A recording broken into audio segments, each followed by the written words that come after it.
People, don't you understand how important this movie is? How important this movie was? Everybody wants to talk and glaze up and say, without Iron Man, we wouldn't be here. You want to have old black nerds say, oh, without Blade, we wouldn't be here. Without Captain America, we would not be here. So is the Wolfpack, y'all. We'll be right back here on Public View Entertainment talking Captain America. But I think, of course he is. He's the first Avenger. We'll be right back. Rogers, Steven. Just give me a chance. Sorry, son. I'm saving your life. Every army begins with one man. 5 tries in 5 different cities. I can offer you a chance. He will be the first in a new breed of super soldiers.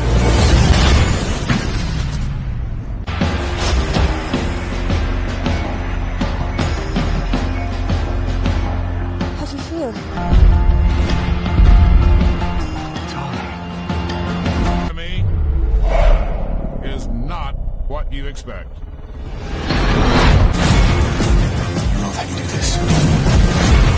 This is why you could trust me.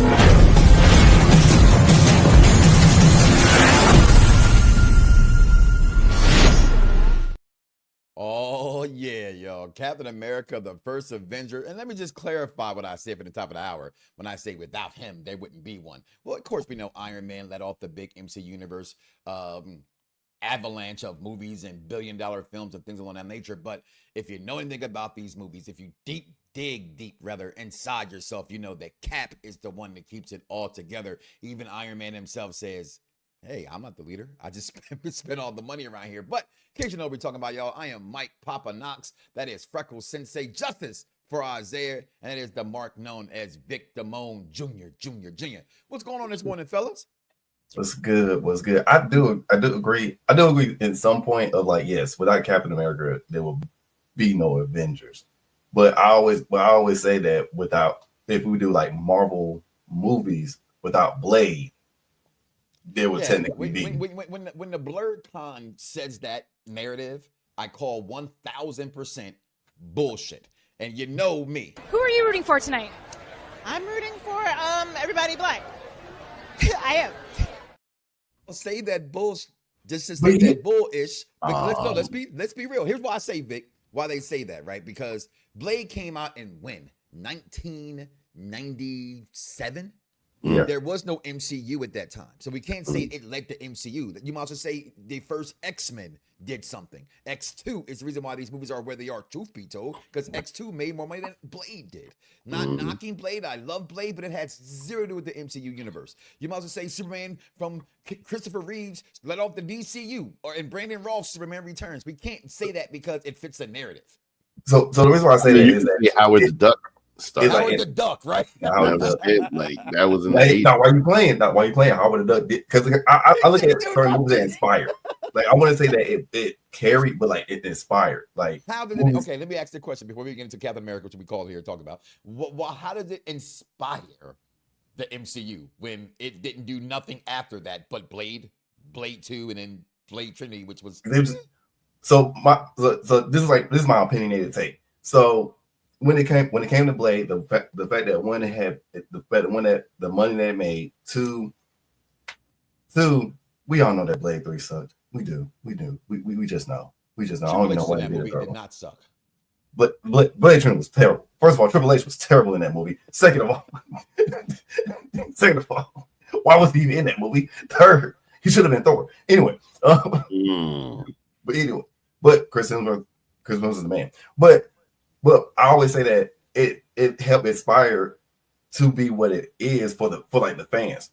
Like when we saw like Blade, we was like, oh snap! So what Marvel's gonna do when next? You say that, right? When you say that, now I'm gonna cut you off, right? When I move on, I'm a fan. Vic's a fan, right? That movie barely made 70 million, and I know that I'm saying barely in 1988. That's a lot of money. I was say 98. But 70 million compared to what Iron Man made, compared to what this film made, compared to what Black Panther made, it doesn't snip the. Again, that's a narrative that Blurred fans want to push forward, and I'm a Blurred fan, and I will completely disagree. But we're talking about Captain America, the first Avengers, in 1941. and the world and its chaos in the world was going crazy, Steve Rogers, also, you know, the Human Torch, Christopher Evans, wants to be a part of it and join America Armed Forces. Oh, and also he one of is the just husbands too of small Scott enough. He Pilgrim. cannot do it. He doesn't have the strength to do it. So he gets a serum. Some would say it's illegal. It was legal steroids that made him Captain America. And we get to the fight against HYDRA.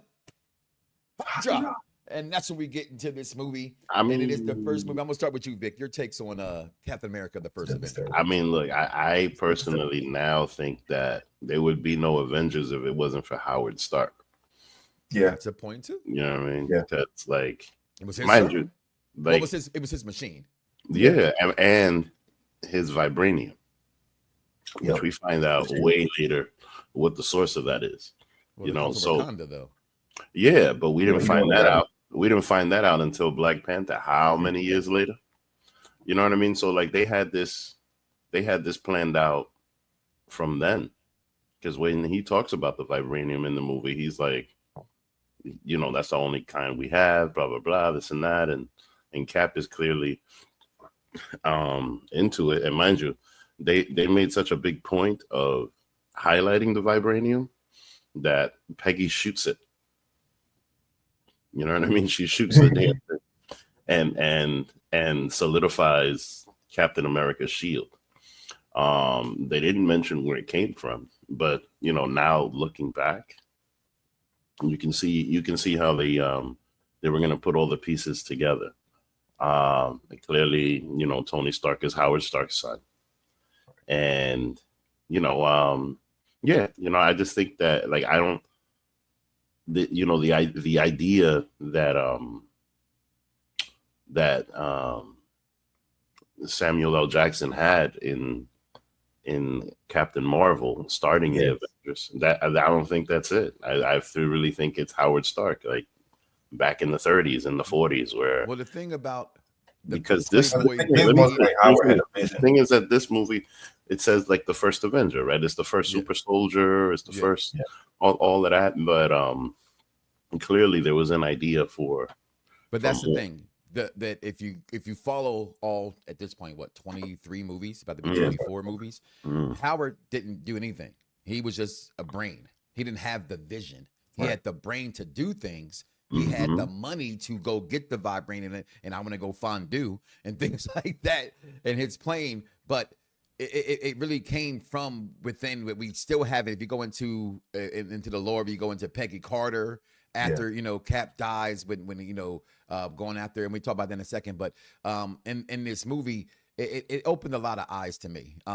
Growing up, never being a Captain America fan, truthfully be told, right? As much as people hate Superman for being that guy, I guess I grew up not really being a fan of Cap, right? For me, when it comes to the MCU, I dove into this character because I think it's easy nowadays for everybody to go, oh, I love the Joker. Oh, I love Thanos. I love Bane. What happened to the good guys? You know what I mean? And to me, Cap gave the movies that good guy. Even Iron Man, he's a good guy, but he's a little bit of a loner. You know what I mean? Right. You know what I mean? He has a little Batman in him, so to speak. You know what I mean? Where Cap is, I always go back to the second one. We get to that next time we do these movies, because we are doing Captain America movies leading us up to Captain America: The Brave World. As we get into it, that's where we're going back and we're doing a rewatch here of Captain America. We've done this a long time ago on Pop Review. Actually, what's led off and what started on Pop Review Entertainment was doing the Marvel series. But we had them on a different channel. We're trying to do things a little bit different here. So just stepping into a new rewatch here of this Captain America movie, the first Avenger, and just from the start of the movie to the graphics in this movie when he goes from smaller to bigger. And I love when she touches him, Peggy Carter touches him and goes, ooh, you know what I mean? Like, what's bigger? I'm bigger. It's just, this movie just meant so much to me, personally watching it. And it was probably, I think, the only movie that came out during this early Avengers, Marvel's MCU that I did not actually see in the movie theater the first time. This is when Pirate Bay and those things were existing very much. I would get a turn. I did not see. I agree. I did not see this. It's the only one I did not see in the movie theater. Your take, Freckles. So I'm with you on that, because this is actually the first one that I did not see in the movie theater, and I saw it like, hey, when you in college, you pirate. It is what it is. But I ain't gonna tell y'all the website because it's probably gone now. But my take on this is No, they. no, I'm not definitely going. I know mine is 1, 2, They 3, don't 1. have I know torrent that's sites gone. no more, though. That's the That's thing. You still don't right. need a torrent site no more when you have streaming. You can They're go, still you right. go to a site and there's still Pirate Bay still exists. I mean, there's still some sites, but Wow. some of them old ones, them OG ones, them from 2010 to like up, yeah, they gone. But my take on Look at this Vic is like, yeah, they do exist. You'd be surprised. I know they exist. Mhm. he said, if you know, you know. That's all. If you know, you know. If you know, If you know, you know. I mean, hey, listen. When there's a lot of public Wi-Fi around you, you know, you know. you know what I'm saying? We go stop there. We'll get a bunch. Hey, also, look, VPN is your best friend. VPN is your best friend. I'm telling you. I mean, a burner phone is your best friend. Yeah, that's really your best friend. Oh, yeah, I learned that your best from friend. Ghost. Right, that's why it goes for real. But my take on this is everything that you just said, Mike. Like this literally catapulted everything that we've seen in the Avengers. I know Captain Marvel. It kind of like it was like that's when Steve. That's when we saw a little bit of structure with Nick of like how he's going to do it. But what led it off, what popped it off was Cap. Like everything was great. It was about time that we got to see heroes because I get my nerd fandom. I get my nerd people. We want to be edgy so much. We want to be dark so much. Take that to DC. Take that to DC. If you want to see dark stuff and gloomy, Why we gotta put DC involved in this? DC. Because if you think about it, DC, especially Batman, is like it's more gritty. It's more dark. It's more edgy. It's more even the villains dark, edgy, gritty. On the Marvel side, especially Captain America, this is just like playing out right versus wrong. This is that Hot old dogs, school, apple pie, and the 4th of July. right? Like this is that old good old fashioned America. Granted, my favorite America is Isaiah Bradley, but we go later down. We gonna bring him up, but this was just overall great. First of all, can we acknowledge the fact that Tommy Lee Jones was the one to keep pushing Chris in the whole movie? Like he was the play, and especially for me being in the Army, the way that he portrayed basically a drill sergeant was darn near perfect. It was darn near perfect. Like everybody had fit their role. Everybody was good. I really have no negative thing to say about this movie. Vic, your likes and dislikes. We take our only break of the day and come back and give our thumbs up, thumbs down. Oh, and Derek Luke also was in this movie. Fun fact. Yes, he was. Derek Luke, Booby Miles.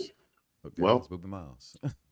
Looking after seeing it so many years after it came out, there's several things that I like about this movie. Number one is how much bullshit goes on in American marketing. And it's been like that since the 30s. You know what I mean? It's just how much BS.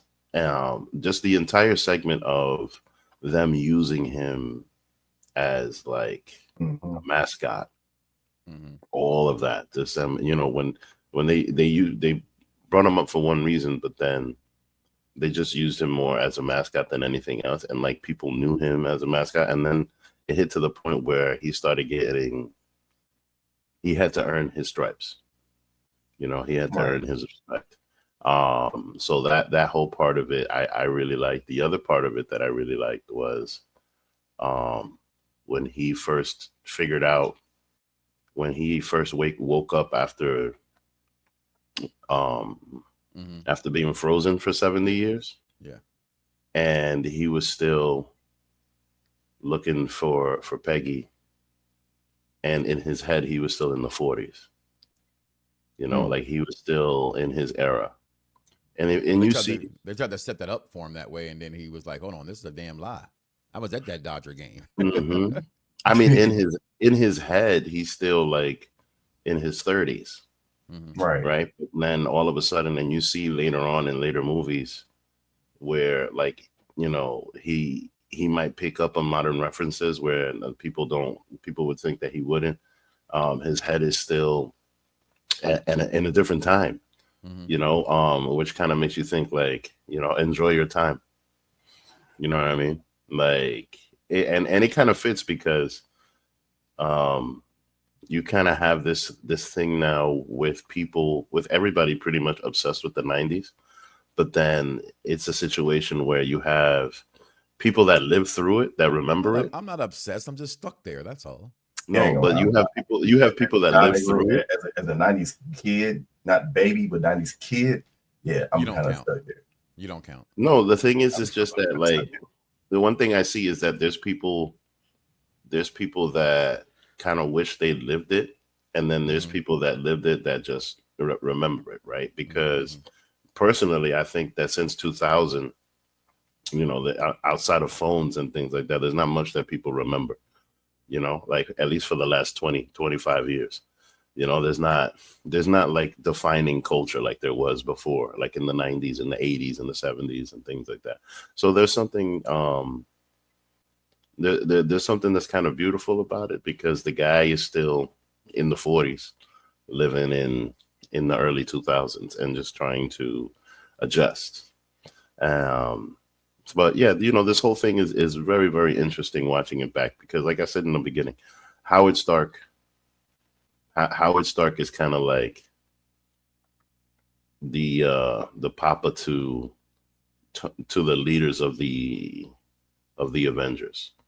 You know, I feel like he's the catalyst to what led to Captain America and Tony Stark eventually getting together. I personally think that Captain America respects Howard Stark, but not so much Tony Stark.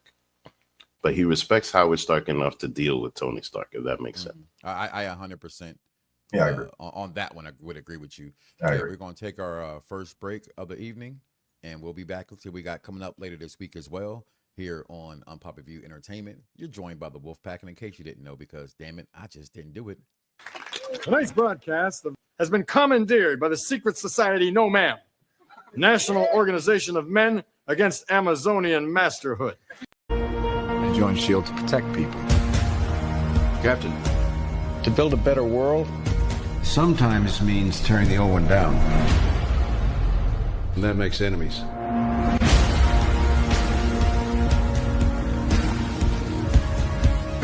We're going to neutralize a lot of threats before they even happen. Thought the punishment usually came after the crime. S.H.I.E.L.D. takes the world as it is, not as we'd like it to be. This isn't freedom. This is fear. You need to keep both eyes open.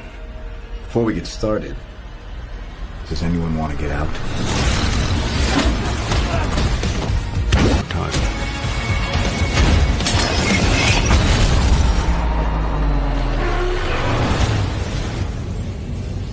Gear up.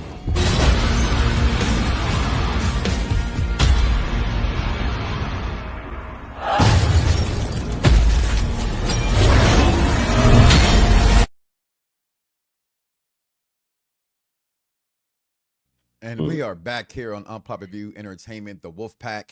And coming up, like I said, all month long, we'll be doing the Captain America films. That is, you know, I'll talk about it again then. That is my personal favorite comic book movie of all time, is the Winter Soldier, escaping any of the Avenger movies. I just think you put all 4 Avenger movies into one big thing, and it just one. Yes. You can't go, what's your top 10? Because that'd be 1, 2, 3, and 4. But you just get just number 1. Everybody else is 2, 2, 2A, and whatever. But we're talking about Captain America, the first Avenger, and as always, I have the like things that was here before I came, and that's my favorite quote to the movie, to everything else that happens in every movie that you look when you see him when he came back in other movies is, "I can do this all day." One of my favorite quotes. But again, we talk about money in this movie and money grabs, and this is not really in a lot of cases everything's a money grab, but they built this. I think this is what made MCU so great, is that they built on it. They knew what they wanted to do. They had a vision. It was all about what the money equate into them being able to make those money grabs to get to where we've been today. $140 million was the budget in this movie. That's half of what Blade cost. Blade from the 70 million only grossed 110. From 140, this movie grossed 370 million just in America, almost $1 billion worldwide was this movie. It was the first Avengers with Captain America. And again, not the only movie that of the MCU that I did not see in the movie theater, but I'm okay with that. but it made me such a fan. It was one of the movies you watch at home, you go, damn, I It's- enjoyed this in the movie theater. This was so good. And for me, this is in my rotation, is the Captain America movies. I don't like when fans try to just fit their narrative and say, well, oh, Civil War is Avengers.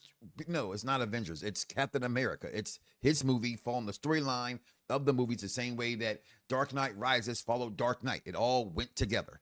Okay. Because to be honest, it shows Civil War through his lens, so it has to be a Captain America movie. It's his story.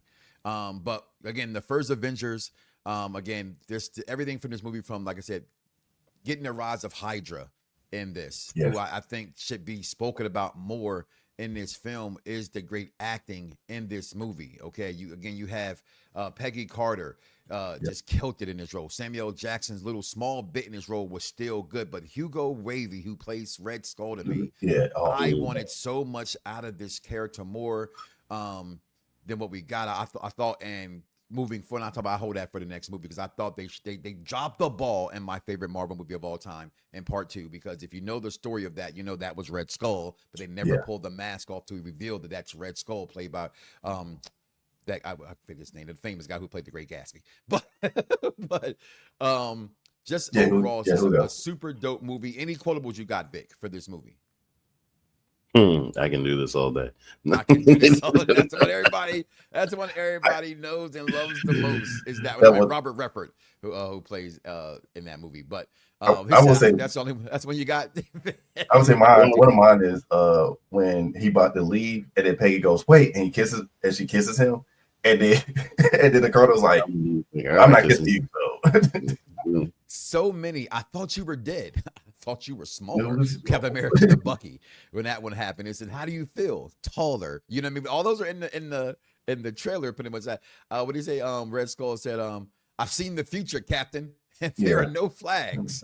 You know what I mean? Like it's so much in this film, to me, that reason why I say propelled the MCU universe. Right. Again, I'm gonna be real. Yes, it starts with Iron Man. Iron Man fails, there is no MCU, because before Iron Man, you had the Hulk, didn't do too well. You had other movies. Marvel has always put out movies, but the studio themselves was not built as a whole until Iron Man. That was the beginning of the studio that gave us the MCU. So from the studio's perspective, they knew, hey, just let us live. It's like we say in the wrestling world, let give it time. Let's see how the story plans out.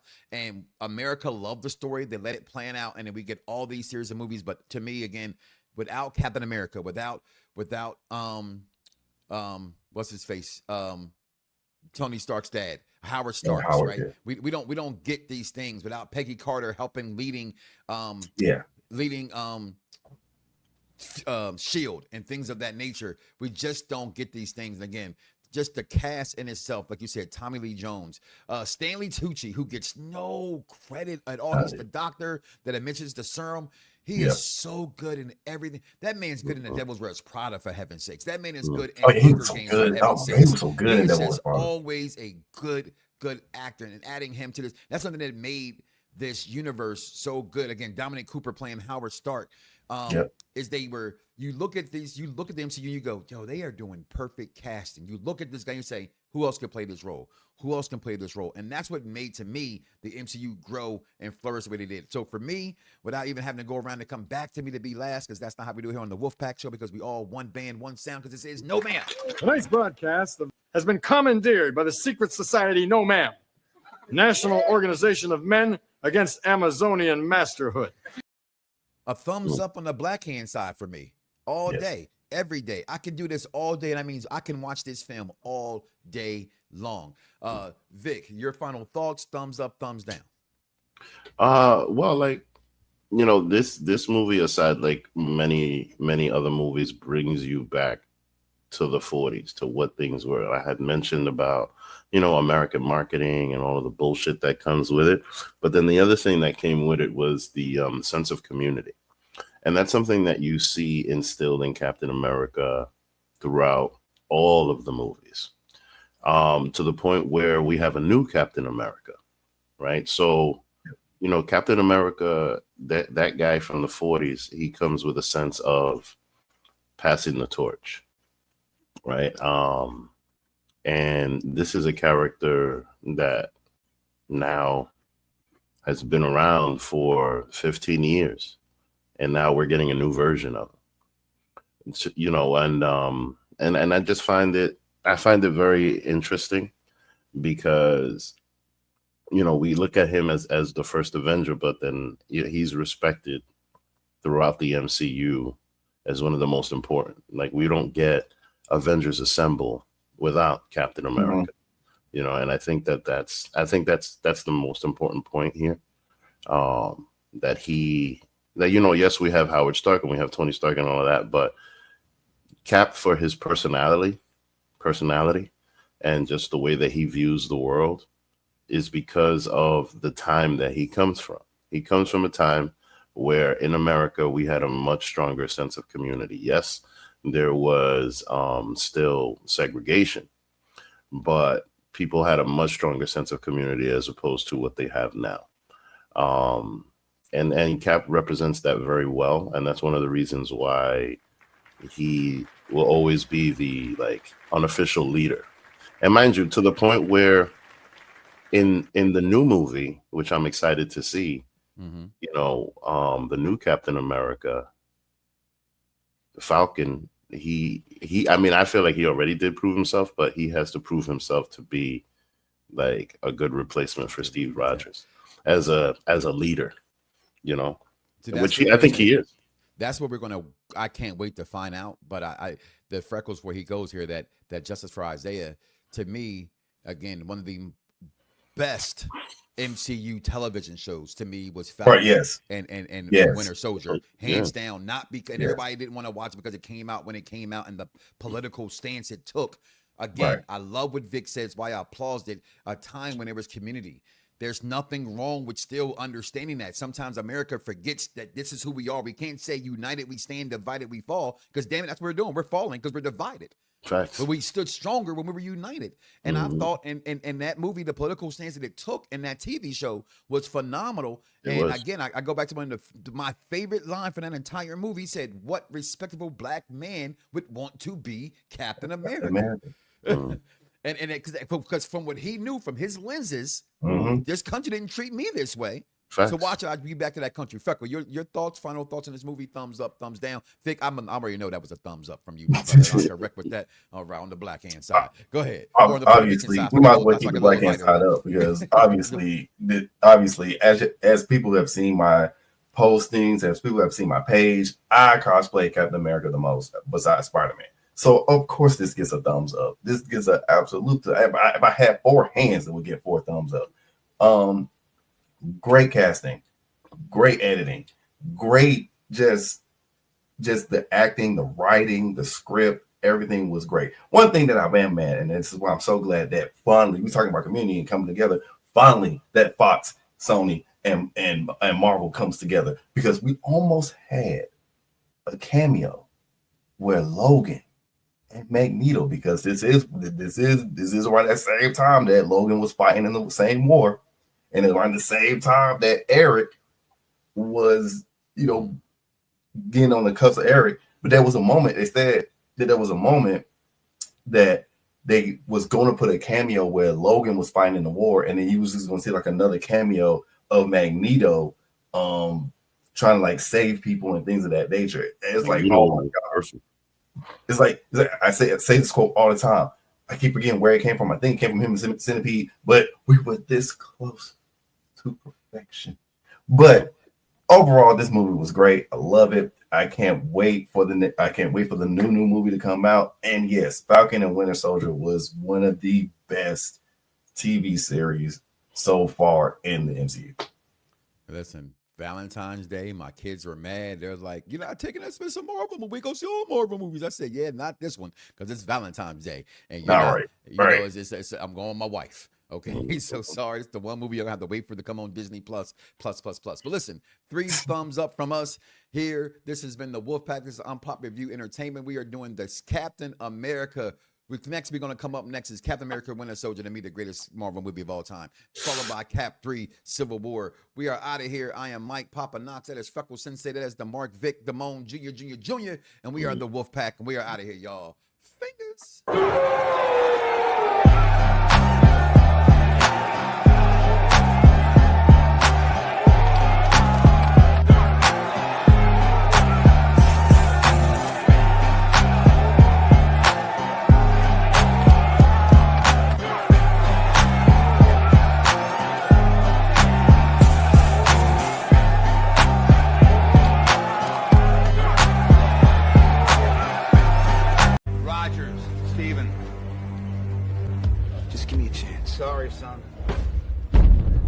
saving your life.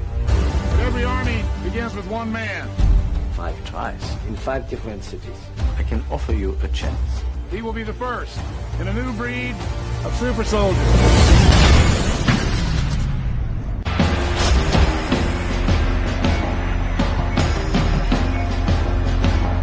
How do you feel?